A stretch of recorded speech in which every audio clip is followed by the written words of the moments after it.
Hi there, welcome to Wednesday's market commentary. Here's the chart of the S&P 500, up about 7.5 points today. Not a fantastic day by any means, but what it was finally a positive day after dropping from this 1425 down to 1,000 points here in just about a month. We finally maybe found a little bit of a bottom.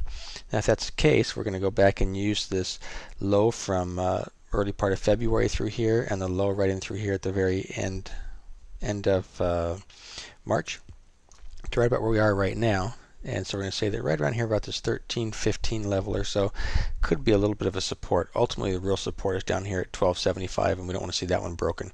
But we're going to say maybe we can use this 13.15 as our current support if it holds here. Our MACDs do indicate an oversold situation, starting to turn higher. Stochastics are low, so everything tells us that we're in an oversold situation. Had a good drop. Maybe hitting this little support area coming right in through here. So if we can get a bounce up off this 13.25, we can move back into maybe a short-term neutral position. But in the meantime, we're still in a downtrend, and we're going to have to call it a bearish trend for the short term. So like I mentioned on Monday, I was looking for a little bit of bounce, and we finally held that level on Monday. We're starting to bounce here, so that's good news for us. We didn't want to see any real panic selling, which was what was positive.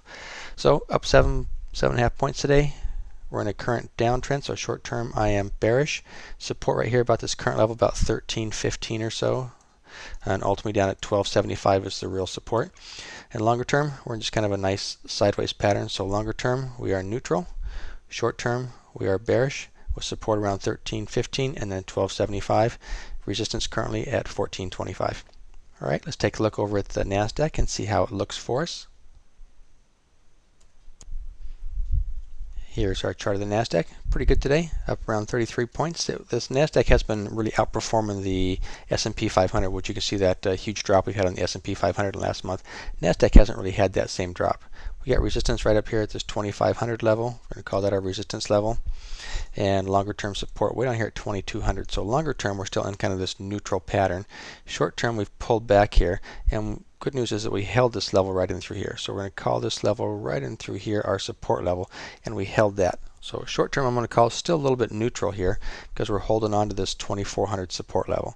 If we continue to bounce there, we'll remain neutral. We go back above 2,550, we can go bullish. So in the meantime, we're longer term neutral. This is trend right in through here. And then short term, we're still neutral right in through here as well, still neutral. Break 2,400 on some good selling, we'll go bearish. Go above 2,550, we'll go bullish. Right now, MACDs indicate oversold. Stochastics are low at the same time. All right, hope that helps. Keep an eye on news. Today was a newsworthy day with lots of volatility after the Fed spoke. So news does have a tendency to change everything, so make sure you watch that each morning and find out which economic indicators are coming out, and I wish you the best.